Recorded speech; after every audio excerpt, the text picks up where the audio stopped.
I'm Roland Tattoo. I'm a tattoo artist, author, and intrepid traveler. I travel the world doing what I love, visiting exciting new places and meeting people from all walks of life that have one thing in common: a deep love of tattoo art. Join me as I tattoo my way around the world. I'll explore the different styles of tattoo, talk about the creative process, and meet like-minded artists that share my passion. Take a trip with me, the Tattoo Nomad.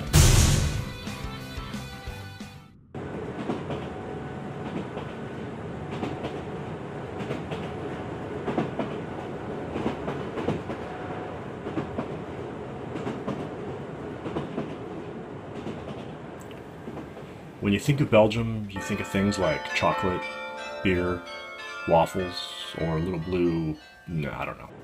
I have to admit, Belgium is the one place I know nothing about. Unless we're talking beer, chocolate, waffles, or... yeah. So just to be clear, I know very little about Belgium. But I do know that some fairly influential artists have come from Belgium, and that it's the capital of the European Union. But when I think of tattoos or tattoo culture, I can't say that Belgium is the first place that springs to mind. Yet I've been invited to guest spot in one of the busiest and well-respected shops in the city of Dendermonde. I've just finished working the Great British Tattoo Show at Alexandra Palace, and it was a ton of fun. Now I'm on my way to Dendermonde, and I'm pretty exhausted. You are leaving us here. Thank you for traveling with Eurostar today.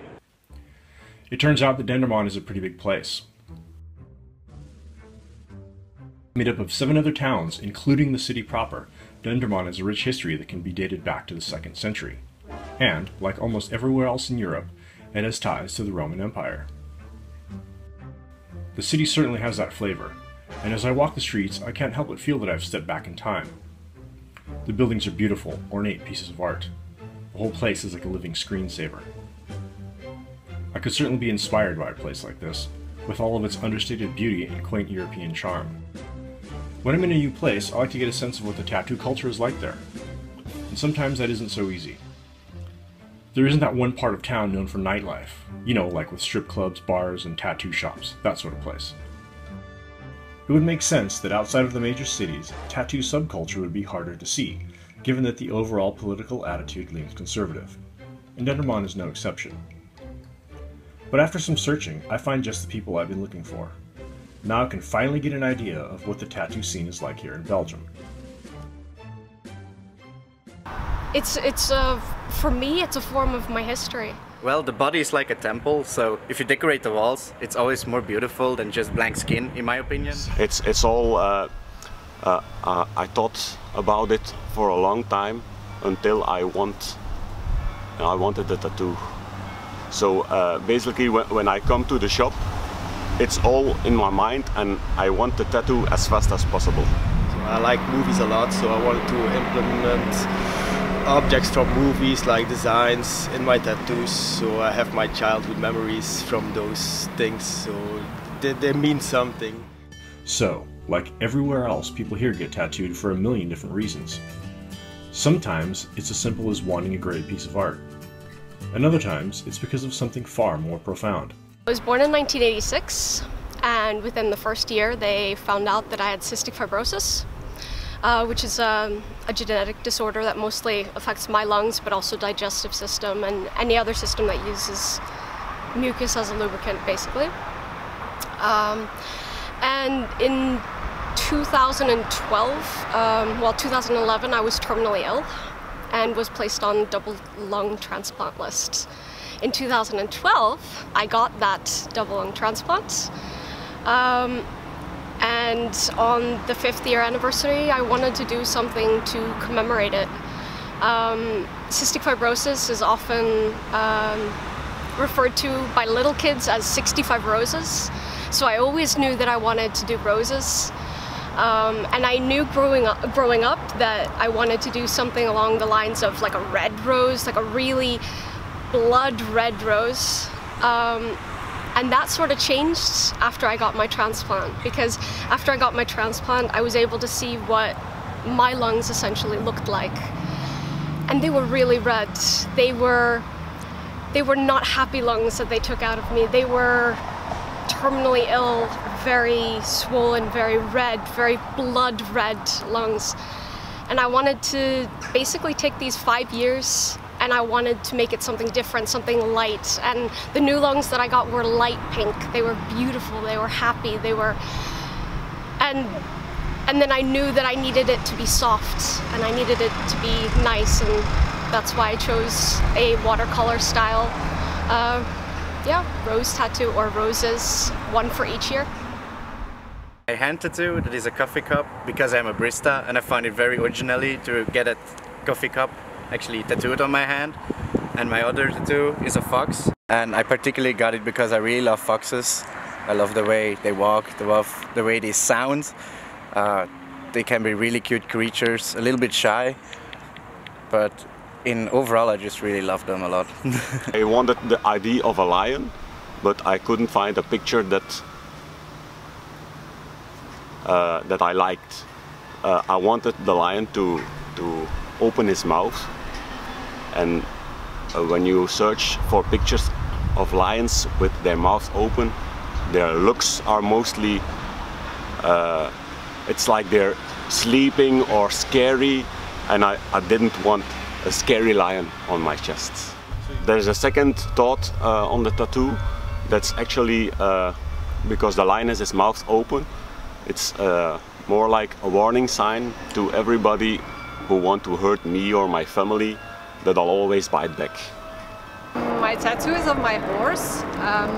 I already made the appointment last year for a date in August, but 4 days before the date she died, she passed away. So I moved the dates for the appointment because I didn't want to cry on the table. I got this tattoo of my horse in January at Trash Tattoo from Joyce. It's a good sign that the people here put thought into what they want and then seek out the best artist. When people respect the art form, it creates a demand for better artists, and that establishes a market that is based on quality and craftsmanship. People that want the cheapest tattoos possible often sacrifice quality for quantity, which can create a market that is inundated with low-quality artists. And this isn't a good thing for anyone.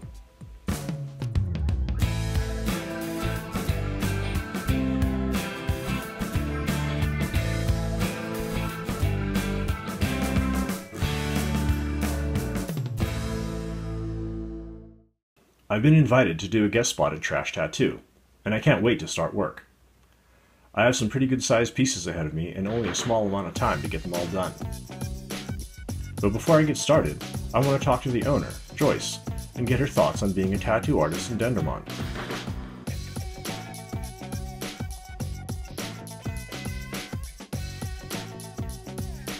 Trash Tattoo is owned and operated by Joyce and her partner Melissa. This is one of the busiest and well-run operations I've seen. The shop runs like clockwork, which is part of the reason that Joyce has made quite a reputation for herself in a surprisingly short amount of time. I'm Joyce Camania. I'm a tattoo artist from Belgium, Dendermonde. It's East Flanders part of Belgium. I'm tattooing for 4 years now, and since 2 years I got my own shop.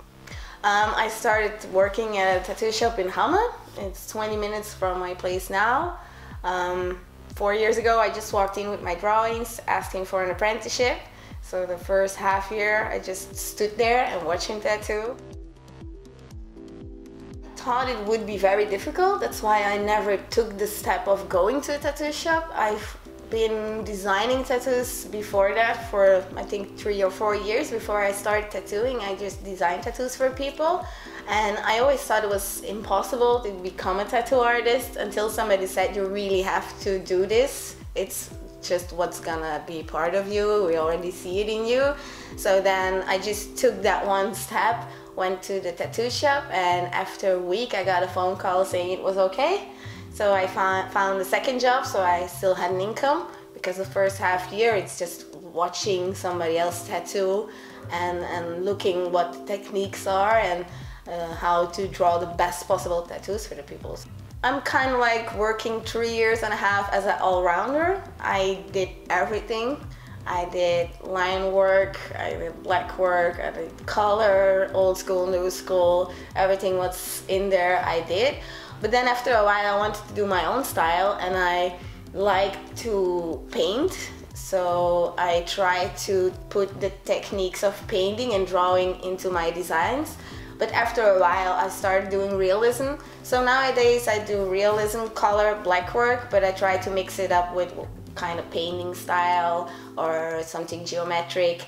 I don't like to focus on one style, but just mix everything up in one piece. A lot of people here in Belgium still don't really know the differences between each style, so I always have to present my works and say, look, I do this. You can also make it more artsy, because people always think of like a drawing or a picture. They never think you can put like really paint strokes in there or watercolor style in there. So I have to inform the clients, but just see what they like, and I will help them in the possibility I can. And otherwise I will just send them to another tattoo shop or another tattoo artist who's good in that particular style, because I think it's important that people get what they want and not just tattoo them just because, yeah, I want to make money, I just tattoo you. No, you have to have a piece of art. So that's the most important thing, I guess.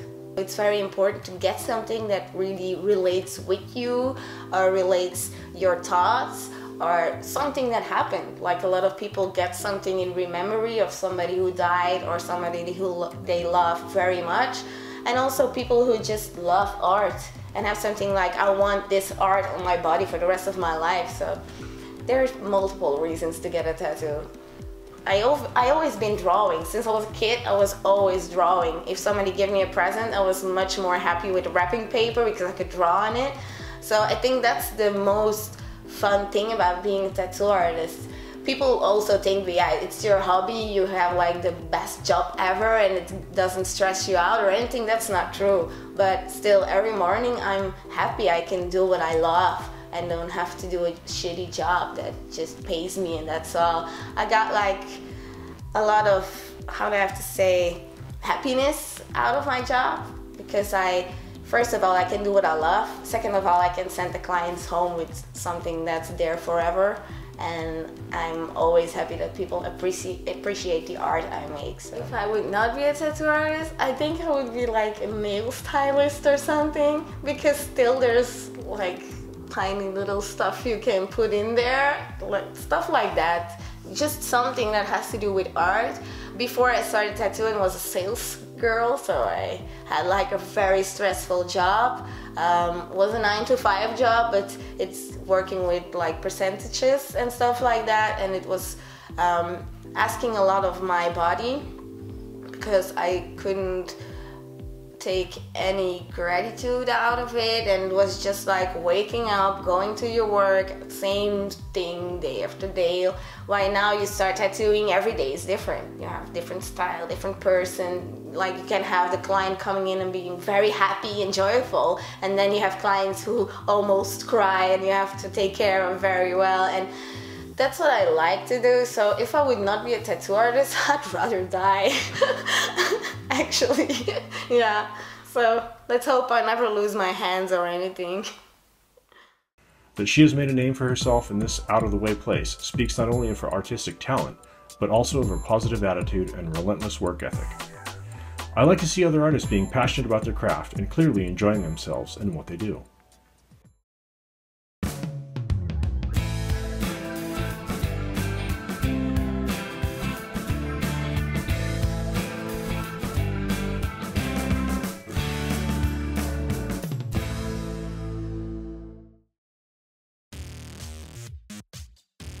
Now it's my turn to get to work. Like I said earlier, there's a lot to do and not a lot of time. I have a couple of clients lined up and they all want big Polynesian pieces.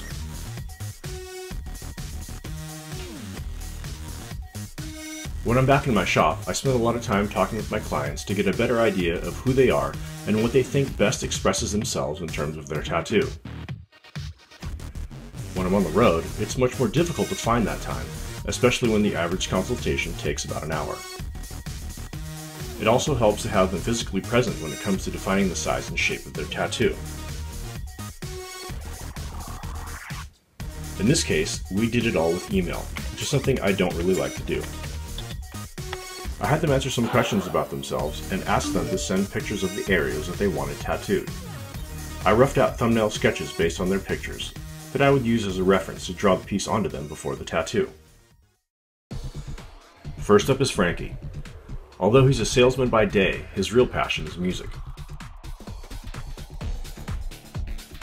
He's been playing music for over 40 years and also conducts a full orchestra. I wanted to give him a piece that reflected his creative energy and embodied the spirit of music.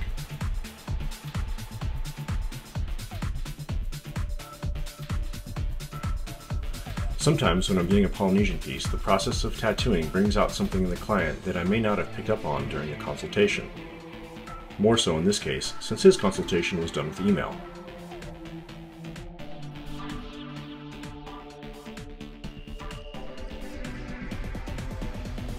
The more I got to know Frankie during his tattoo helped me to create something that was more specific to him in terms of symbols and the overall flow. This is what is so unique about Polynesian tattoo. It can be dynamic and can change as it is being created.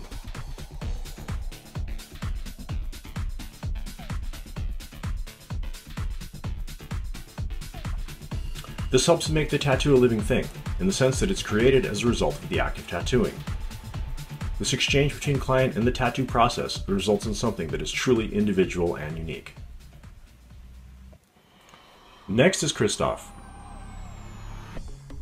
He's at a pivotal point in his life, having just sold a business he's been operating for the past 12 years. Now he's weighing his future options, which isn't a bad place to be. He enjoys being active, kickboxing, and riding motorcycles. He also has a young son that is the center of his life. He described himself as someone that never takes the easy way, which is something that I can totally relate to.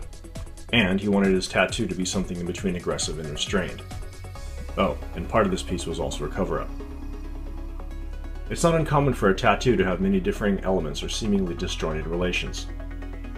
Polynesian tattoo is complex because it represents a person's life and the things that have come to define it, and rarely is anyone's life straightforward. I decided to balance the tattoo by putting the aggressive, warrior-oriented part on his arm and the part that spoke of his family, son, and ancestry on his back. The arm as an entity symbolizes strength and courage, and the back as a whole is viewed as a protective area, not unlike a shell.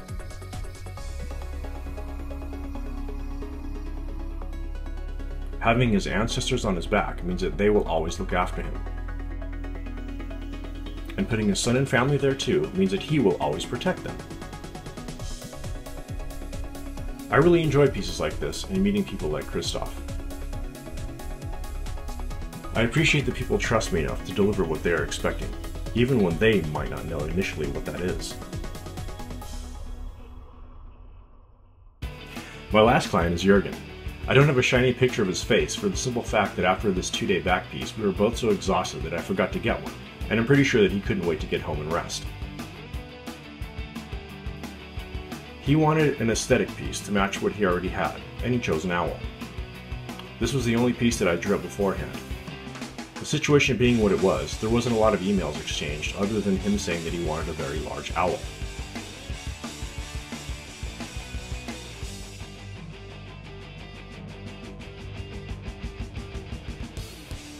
He wasn't too concerned with symbols and meaning, so I just used elements of what best defines an owl to construct the piece. There's vigilance, strength, and the power of the all-seeing eye. Direction, life, breath, and fortitude round out the design.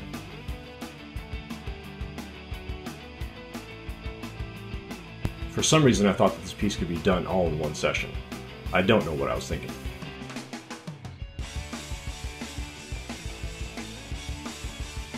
Sometimes working things out in your mind doesn't mean that it will come to pass in reality. At the end of the second day, we were both spent. I thought my back was aching, and then I looked at his and decided that he won for backaches. He really deserves credit for having the will and determination to sit through the 11+ hours it took to complete this piece.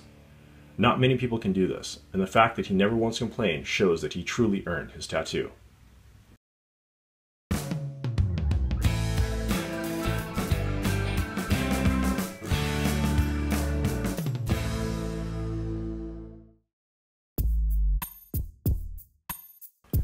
Now I know the Dendermonde is a wonderful place. The people that I met were friendly, generous, and crazy about tattoo art. Joyce and Melissa and the Trash Tattoo crew were wonderful hosts and did their best to make me feel at home and part of the family. I hope someday that I get the chance to do the same for them. I leave this place truly seduced by its stoic beauty, charm, and character. I've come away with all that I need to know. Tattoo is alive and well in Belgium. This is my life. This is what I do, and I wouldn't have it any other way. Thank you for watching. Aloha.